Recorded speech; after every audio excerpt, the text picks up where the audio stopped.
I'd like to show you why knowing your why is the start of your journey.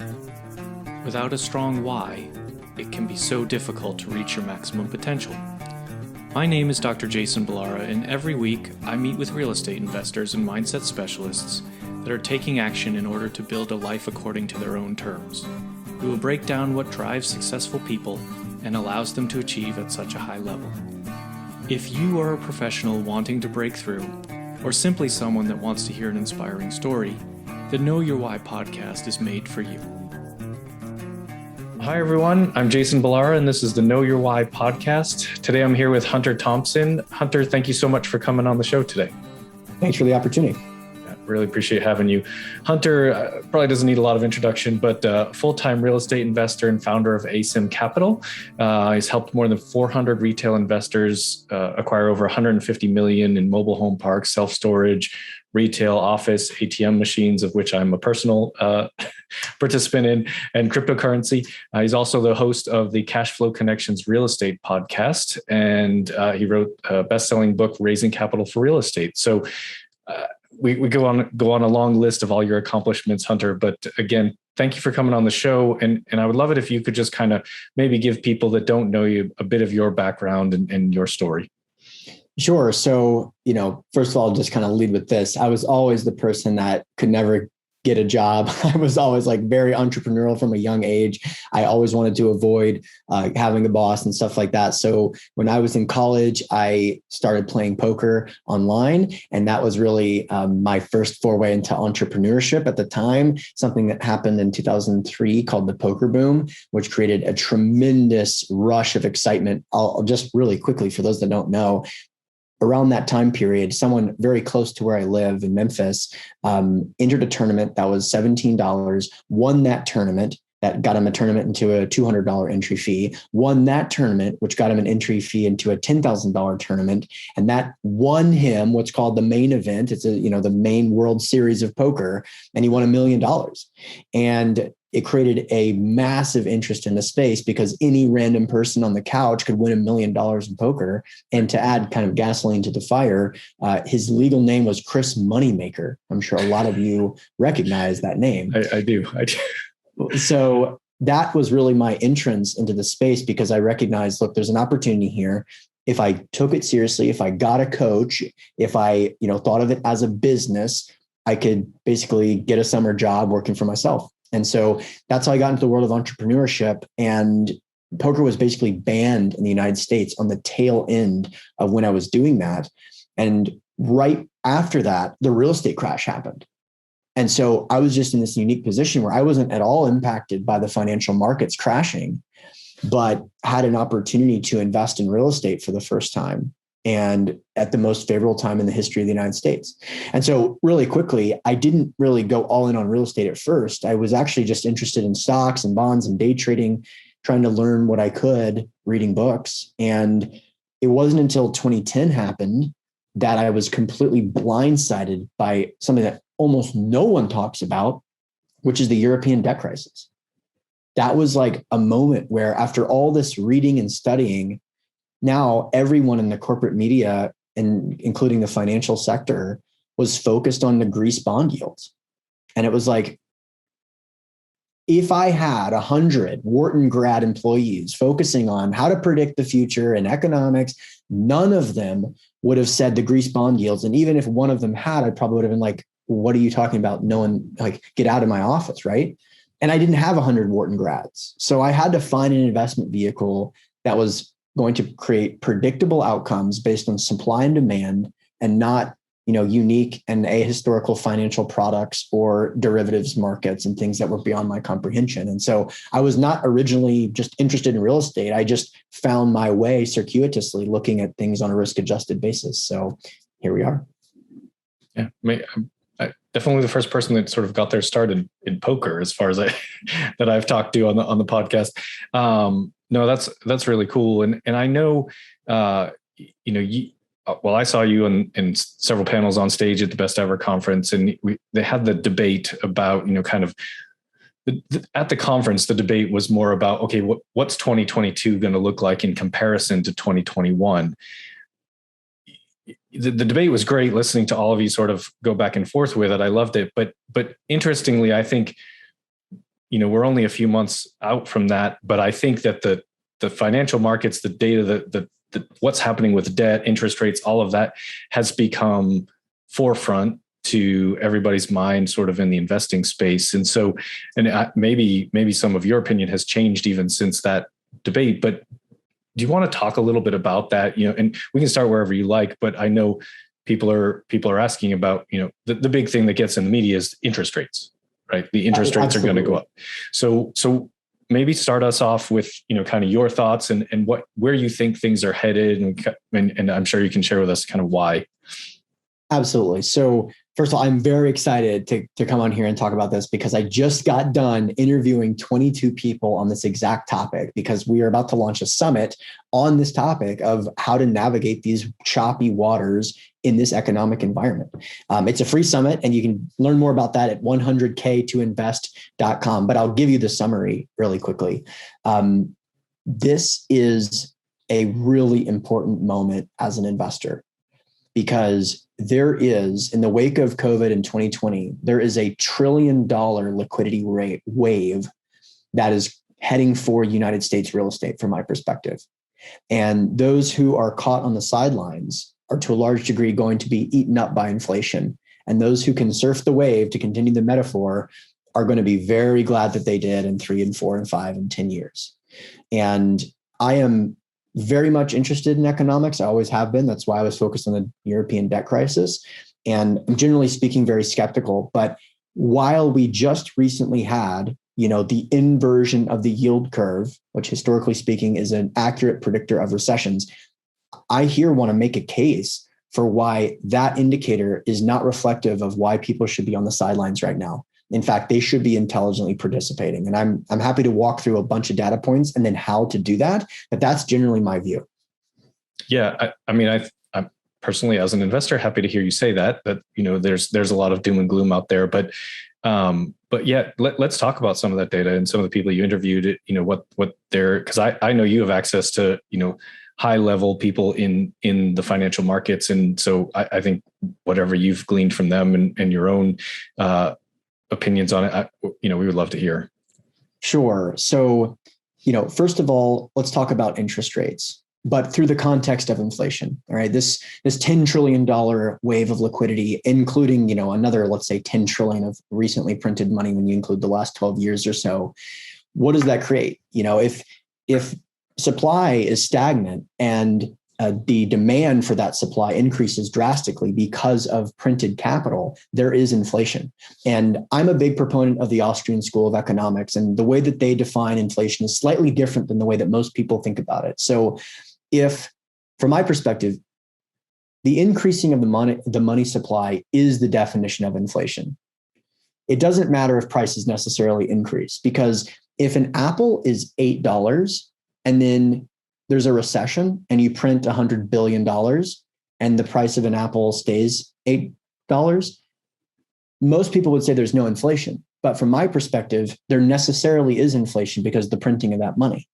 Another way of looking at it is maybe that apple was going to go down by 40% in price, but because the money was printed, now the apple price stays the same. So that's something to think about. But as this tidal wave of liquidity is coming towards us, I think the United States real estate is very well positioned to be the benefactor of it. A lot of people discuss real estate being a hedge against inflation, and that is true. But it is a massive tailwind for real estate investors because of basically 4 reasons. The first is what most people think about. When money is printed, asset prices increase. The price is increasing, and that's what most people think about inflation. But another piece of this is that real estate is traded on a multiple of income, net income. So most, let's say, multifamily investors, their plan is to buy a property, implement a value add strategy, and then once the business plan is implemented, the anticipation is that rental rates will increase basically at the same rate of inflation.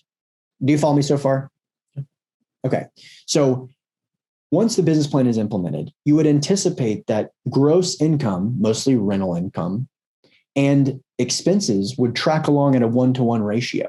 if you're being conservative, right? So if inflation is going at 5%, you would think rental rates would go at 5% per year and expenses would go at 5% per year. And I'm on board with that. I think that's a reasonable and conservative way to underwrite your deals. But gross income and expenses are not at a 1-to-1 ratio.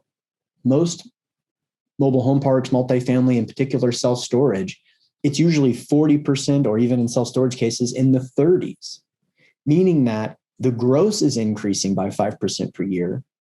The expenses are increasing at 5% per year, but only a fraction of the gross is going to pay off expenses. So the net is actually increasing every single year. Does that make sense? Yeah. Yeah. Okay. I mean, that's the goal of inflation aside. That's the goal when you get into these, multifamily value adds, that you're growing, essentially what the net, as you said, over time. That's exactly right. So inflation further assists you to implement the business plan in terms of growing NOI on which the real estate is actually valued. But then there's another, so that's a really important piece of this. If it was a 50% operating expense ratio and gross income increased by 5% and expenses increased by 5%, it would be a wash if the ratio is 50-50. But since it's like 30-70 or 40-60, you're the benefactor of the increasing in the net. But the other piece of this that so few people talk about is what happens to the debt that you borrow to purchase these assets. If I'm buying a $13 million property and I'm putting down $3 million and borrowing $10 million, the purchase price, I guess I should say, the purchasing power of that $10 million is eroded by inflation. So much so that if inflation tracks along at 8% per year, the purchasing power of that $10 million is cut in half over a 10-year period, meaning that the dollars that you're paying the bank as you get into years 10, 11, 12, 13, et cetera, are like half as valuable from a purchase price standpoint, purchase power standpoint, as they were when you made the loan. So your first question was about interest rates. That's something that every real estate investor is focused on. But I want to move the Overton window because currently we have negative real rates. If inflation is at 8% and interest rates are at 4%, people are concerned if they move to 5%. They're still paying you 3% per year to borrow to buy an asset that will likely increase with inflation. This is like the ultimate triangle of favorable real estate situations when it comes to inflation. Now, this does not talk about the consumer. This does not talk about if this is moral. This does not talk about if this is what people should be doing, but this is the reality. The $10 trillion has been pushed into existence, and now the rich are going to get richer and the poor are going to get poorer. And I don't want to be on the losing side of that equation, and I don't want my investors to as well. Yeah, no, that makes total sense. This may be kind of a stupid question in the sense that when you say there's this wave of liquidity coming, and it's, if I'm understanding correctly, you're breaking that down into the money that was printed as being 10 trillion, but also another $10 trillion. Where's that coming from? Well, generally speaking, we've opened the Pandora's box of central banking, starting particularly in 2008. And I believe, I don't remember the exact number, but I know that we got into the trillions. Initially, I think it was 700 billion and then eventually $1 trillion and more in terms of Fed balance sheet dollars. Now, there has been a lot of discussions around rising interest rates and quantitative easing, but the underlying thesis remains the same. They can push the button, the printing press button. And they pushed it in 2008. They pushed it again in 2020. And I think they're going to push it again every single time that they have some sort of sneeze. The Fed and the political realm are very intertwined, meaning that the likelihood that a Fed chairman is going to knowingly and willingly increase interest rates in such a way to knowingly bring us into a very significant recession/depression, I think that is a thing of the past. I think the future looks a lot more like Japan, where you have very high debt to GDP ratio, very low growth. And yet when recessions happen, they do not result in, let's say, 10% unemployment. Now, I'm not an advocate of any of that. I think Japan is a perfect example of what not to do, but there are people that disagree with me that tend to have far more control than me, that think that that's the model of where we should go. And so probably around the time that I started growing up a little bit, I started realizing I can do 400 podcasts about why we shouldn't do any of this stuff, or I can start doing what I think is in the best interest of my investors. And so that's, if you want to have me back on one day, we can talk about like the morality of this whole situation, but that's not the intention today. Right. Yeah, no, certainly there are those questions as well. And so the other thing that I've noticed, that everybody's worried about the interest rates going up, and that's fine. I get the concern, but the interest rates were historically low. And now to me, it seems like we're just kind of going back to a more normal range, and people have made money in real estate at all different levels of interest rate, even in the teens.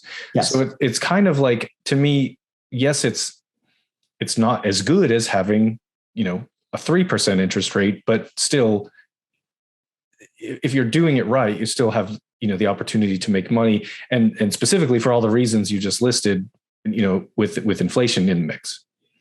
Yes, it's important to intelligently participate. And that doesn't mean to buy everything. We can talk about some of our investment criteria, but it means to intelligently participate. Like, as an example, though that I'm making a kind of self-aggrandizing statement, listening to this podcast is one of those things, right? So I'm trying to say, get out there, focus on education, grow your network, grow your confidence so that you can make moves that you're going to be able to sleep well at night and will likely produce favorable returns.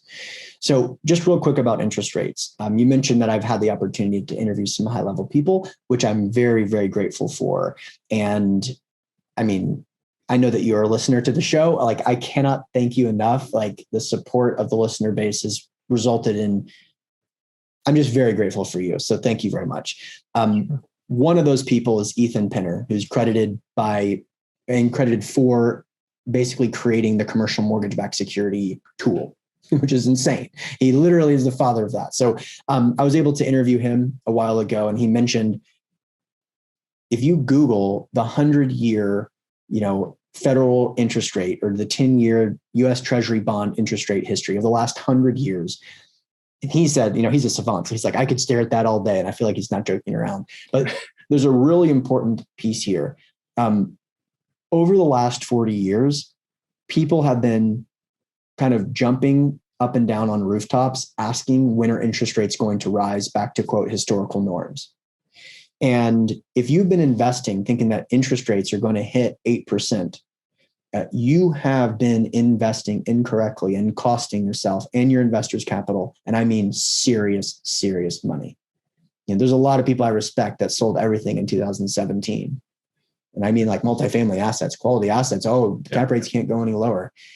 I really think and if you look at this chart, you'll see what I see, which is that this trajectory is down and to the right. There's a very unique thing that happens from the 70s to the 90s or so. But other than that, the trajectory is down to the right. I think that asking when interest rates are going to rise back to, quote, historical norms is the wrong question. I personally think that the way the political realm is set up, the way the incentives are set up, the way the Pandora's box has been opened, I think the question is far more likely, when are interest rates going to go negative? That would drastically shift the Overton window of where cap rates could go. And I think that Europe and Japan are the future of the United States in terms of the bond market, in terms of the cap rate market, in terms of everything in between. So maybe I'm wrong, and we're certainly not underwriting to assume that I'm right. We underwrite to assume that we're going to see about 10 basis points of cap rate expansion per year in the markets that we're trading in. But I actually think the opposite might be the case, which is difficult to say or difficult to hear to a lot of people that are very skeptical and constantly looking for some 20% correction in real estate, though historically speaking, that's very, very rare. Yeah. It doesn't make sense from on paper. I think you can kind of make it look however you want, but it doesn't make sense, like sort of being in the market, shopping deals and seeing where prices are at, to think that cap rates are going to go up drastically, given that rents are going up drastically, like the actual income produced by the assets is going up drastically. So yeah, I mean, maybe it levels off a little bit in terms of pricing for a little while, but I just don't, it's hard to think that we're just going to flip this switch and everything's going to suddenly go in the other direction as it has been going. I guess. So I mean, in essence, I'm agreeing with you a lot less eloquently is really what I'm saying. And it seems to be that there's a lot of fear-based media out there in terms of what, to watch out for. Can I add some context to that? Because I think you're touching on a couple things. So household and nonprofit organizations net worth all-time highs basically increased about 20% since 2020. That is not evenly distributed amongst all income and net worth levels, meaning that those who owned assets which increased with inflation were massively the benefactor of 2020. Those who are on fixed income, for example, are going to be the losers in that scenario. The personal income per capita is at all-time highs, historically speaking. When you hear those two data points, you can kind of think, okay, well, that could be the case. Net worth can increase drastically and be at all-time highs if everyone's leveraged to the moon. It wouldn't mean that the consumer is in a position of health. It would just mean that everyone borrowed so much money that their net worth increased.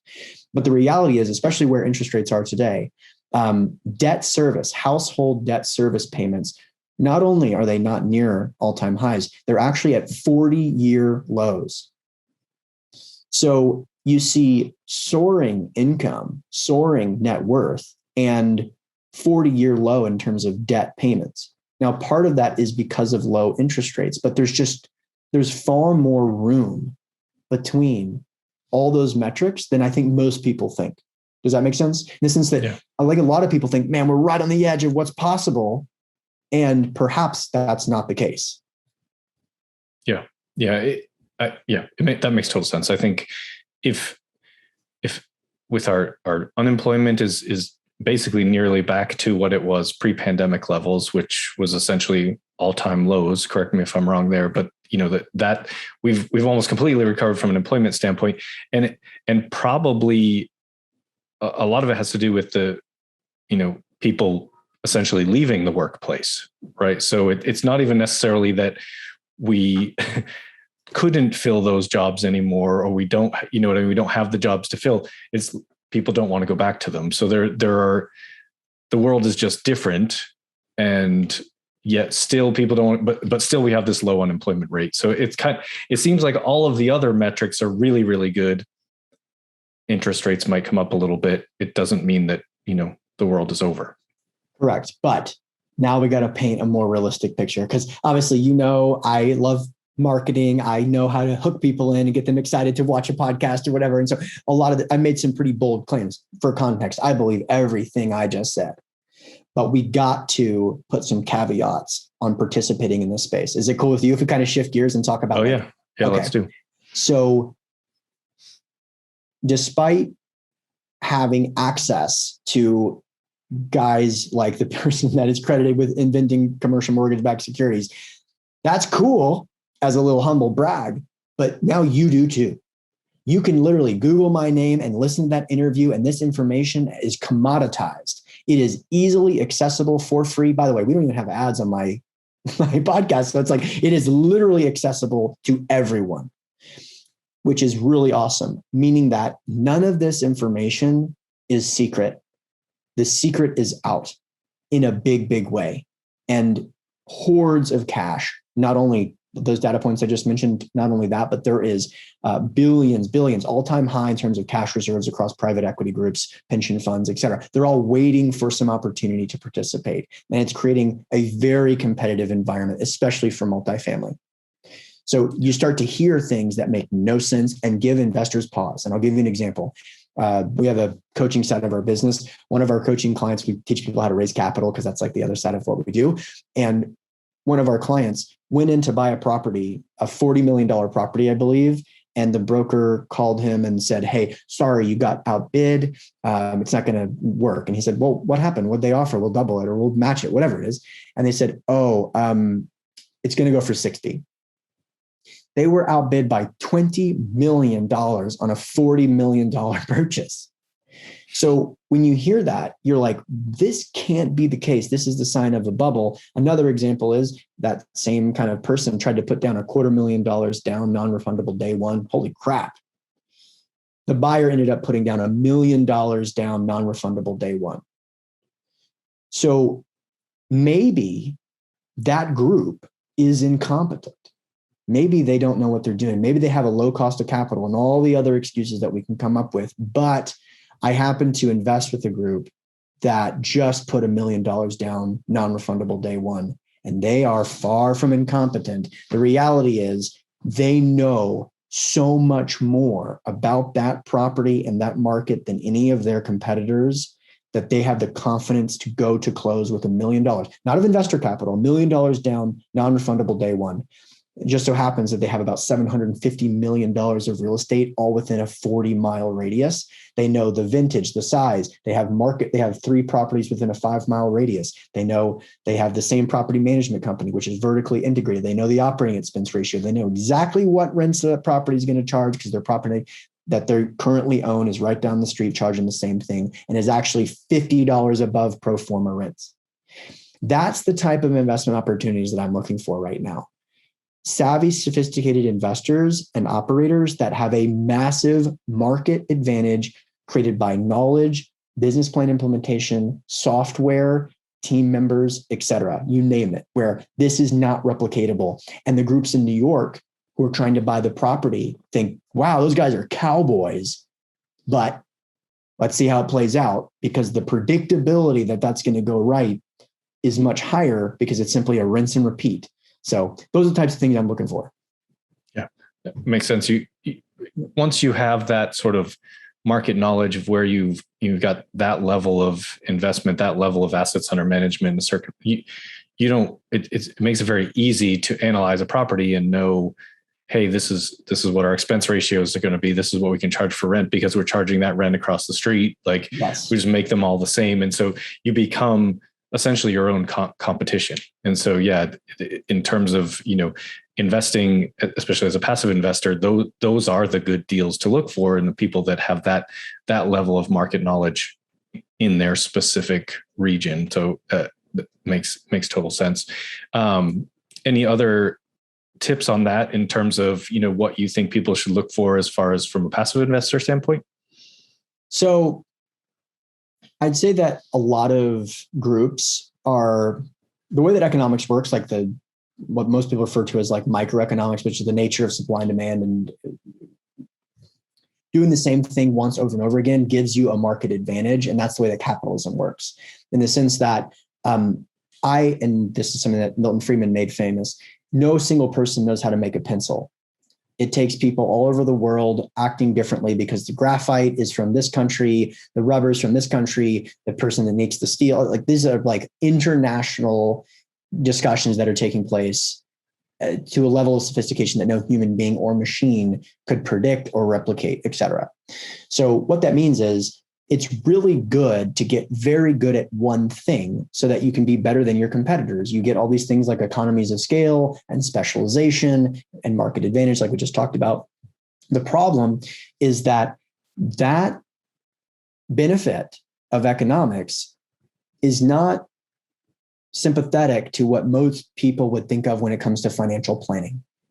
Meaning that if you have a really compelling investment thesis why the East Coast of Florida is going to be a massive benefactor of this massive migration and change in the demographics, and you think that senior living on the East Coast of Florida is like the place to be, and you build your whole business around senior living in the East Coast of Florida, as a passive investor, that's amazing. But I don't want to have my whole net worth tied up there.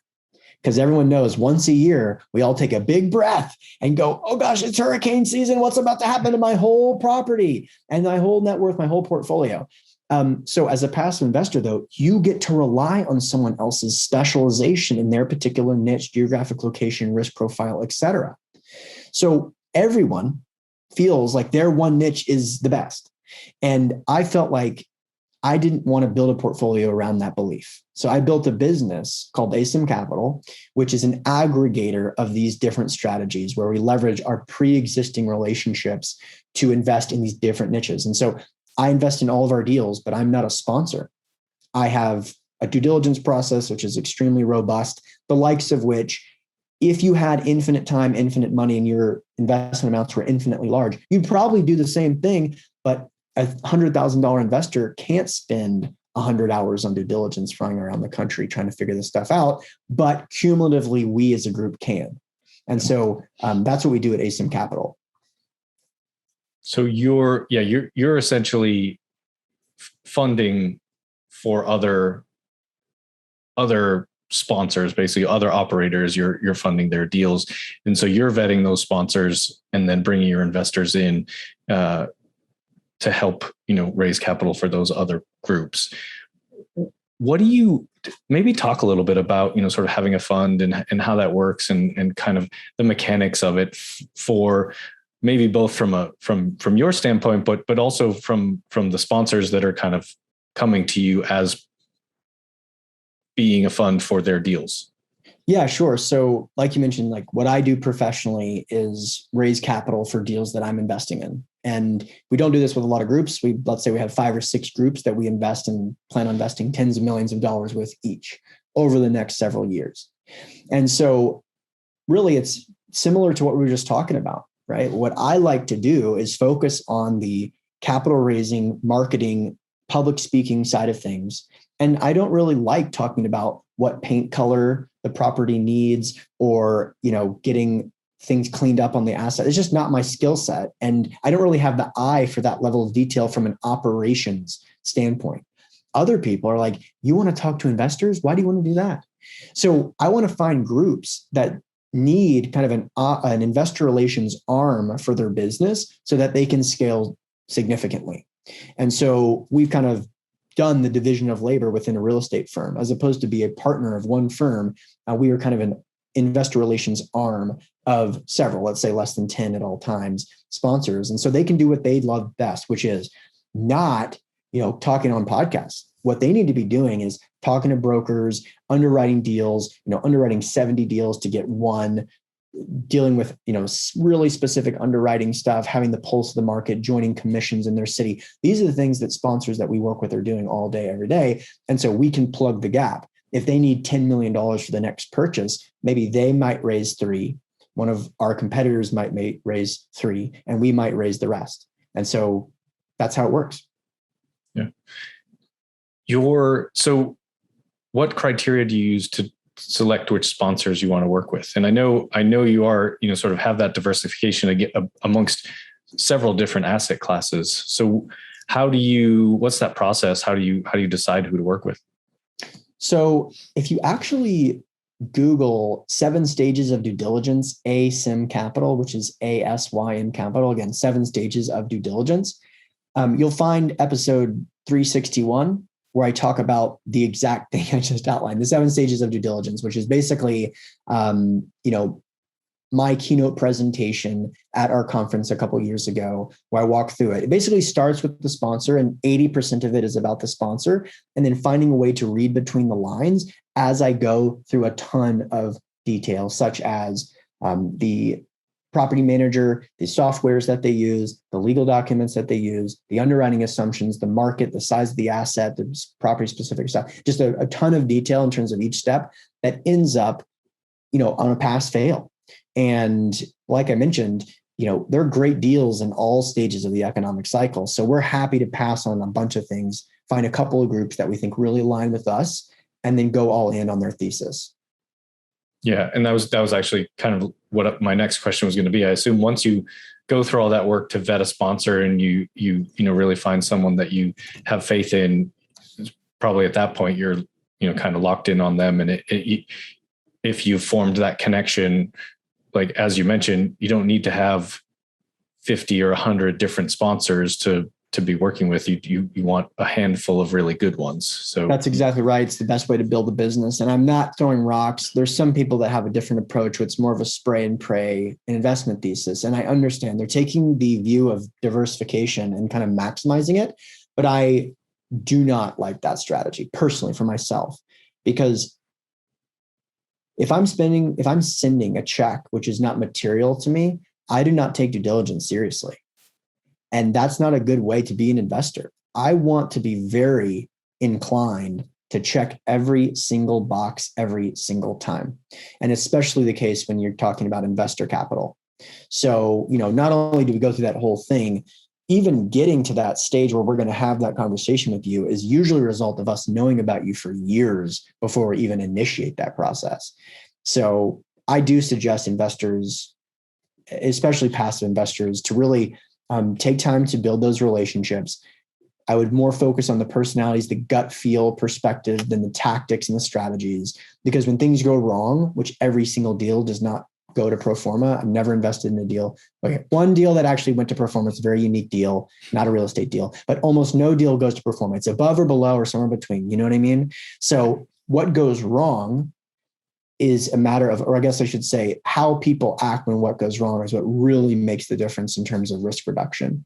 And so you want to be investing with someone where you're confident that if they have to make some tough decisions on investors' behalf, they'll do the right thing. Makes total sense.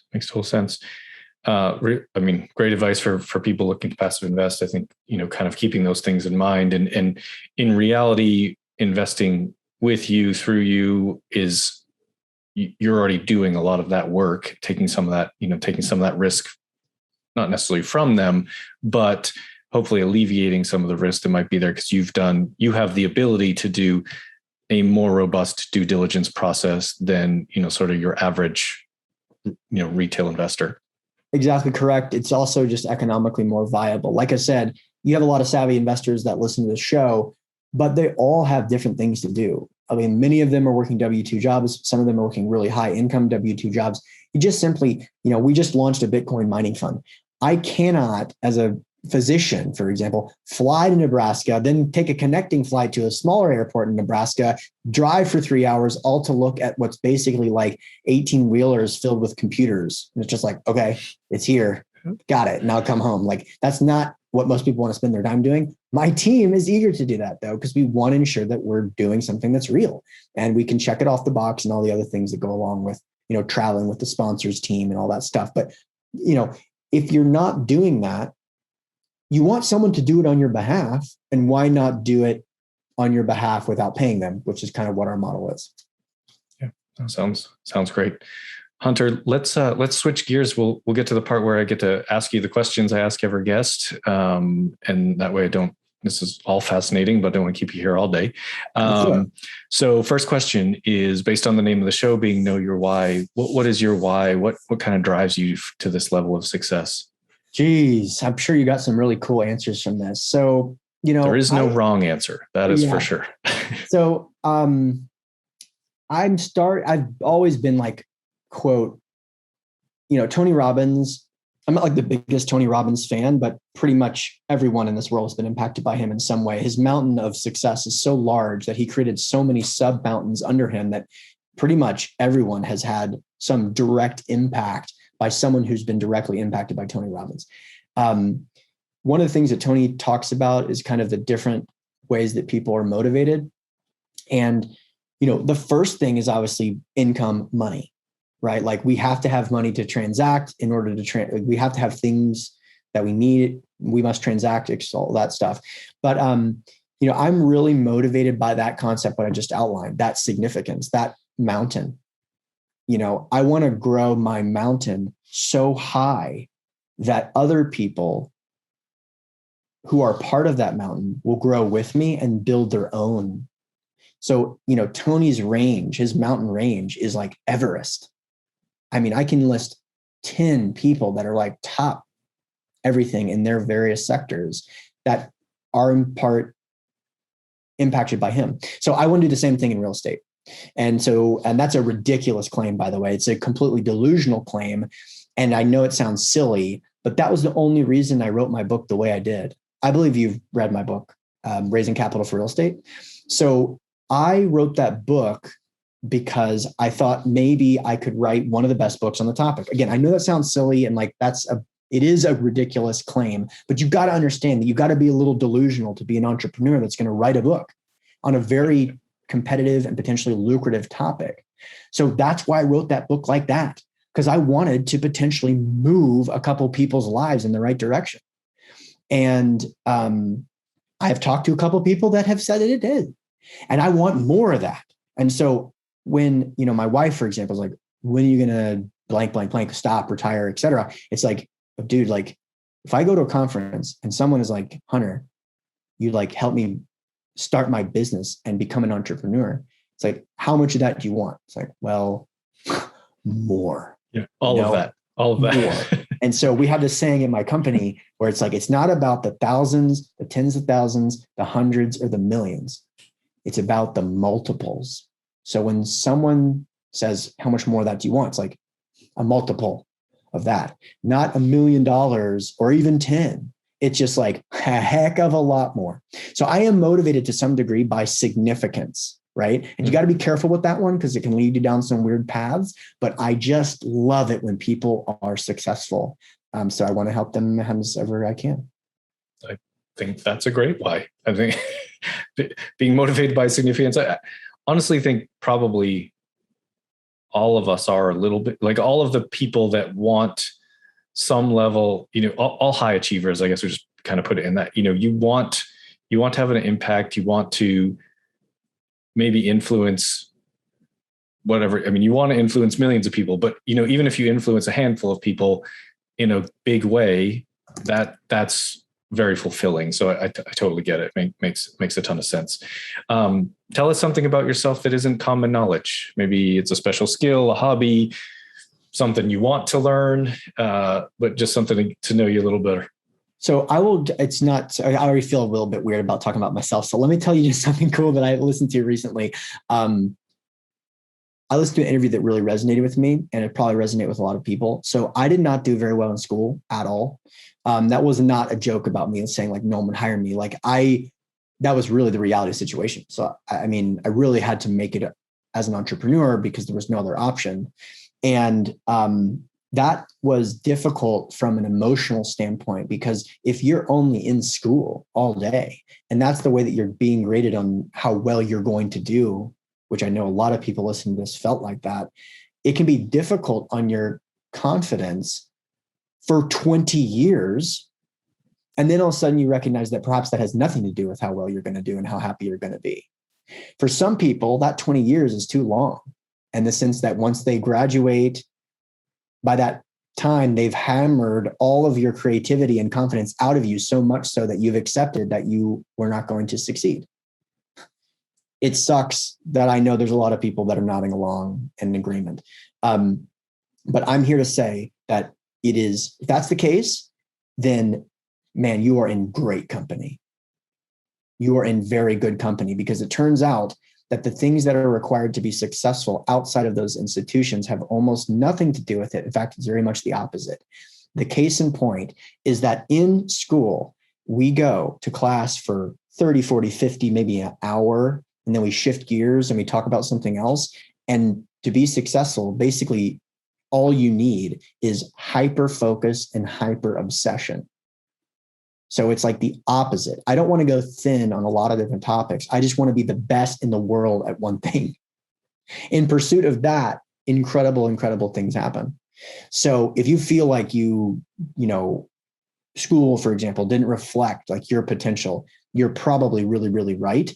And if you go listen to this interview that Mr. Beast did on Joe Rogan, it is amazing. He is probably the number one YouTuber in the world. He has about 250 million subscribers across multiple platforms. And, it's just very clear that if you are obsessed and focused, you can accomplish all your dreams in terms of making money. Now, just a quick little note. That has a ceiling once you start to make serious money. You can be a millionaire by doing what I just outlined, but then there's a new skill that you have to start to learn, which is not just obsession and focus and your willingness to work, but you have to hone the skill of like team building, operations, et cetera. And that's how you go from like 1 million to 10 to 100. But it's difficult to go to 2 million by just trying to work really hard.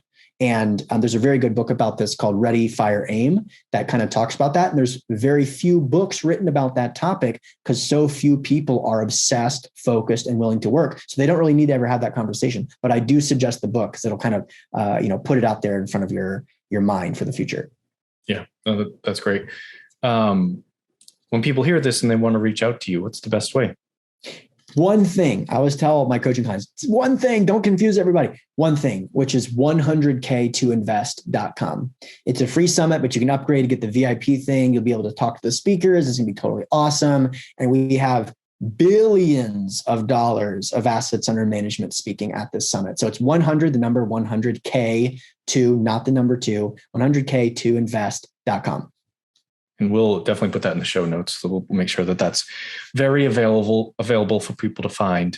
Final question, Hunter. What piece of advice would you give to someone who's maybe starting out in real estate and, kind of looking to achieve the same levels of success that you have? What would you tell them in their beginning stages?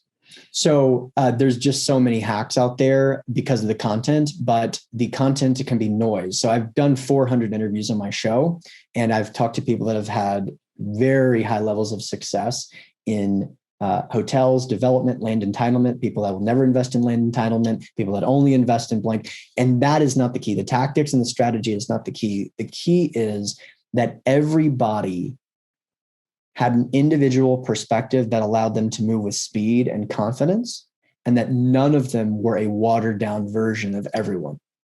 So with all the noise, you can feel like you want to be Jason, you want to be Grant Cardone, you want to be Hunter Thompson, you want to be some like version of everybody, and you just get all this noise and you don't know which direction to go. But money follows speed and simplicity and confidence. So what you need to do is uncover a playbook that you can replicate as opposed to try to be a watered down version of everyone. So what I suggest people do is go all in on a few personalities, few people, consume all of their available content, invest with them, whatever it is. And if you find a place where they went right, where you want to go left, before going left, find someone who went left and then go all in on their thing. And you can leapfrog, drastically shorten the growth curve of your knowledge. And but don't go and listen to like everyone's podcast all at the same time, because it's going to confuse you because people disagree about these things.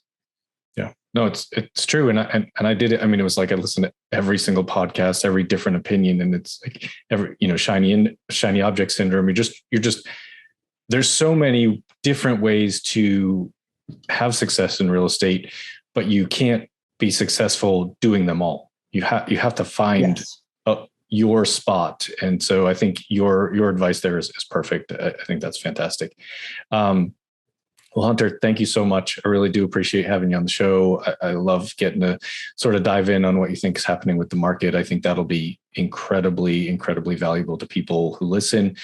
So thank you so much. Great to do it. Thanks a lot.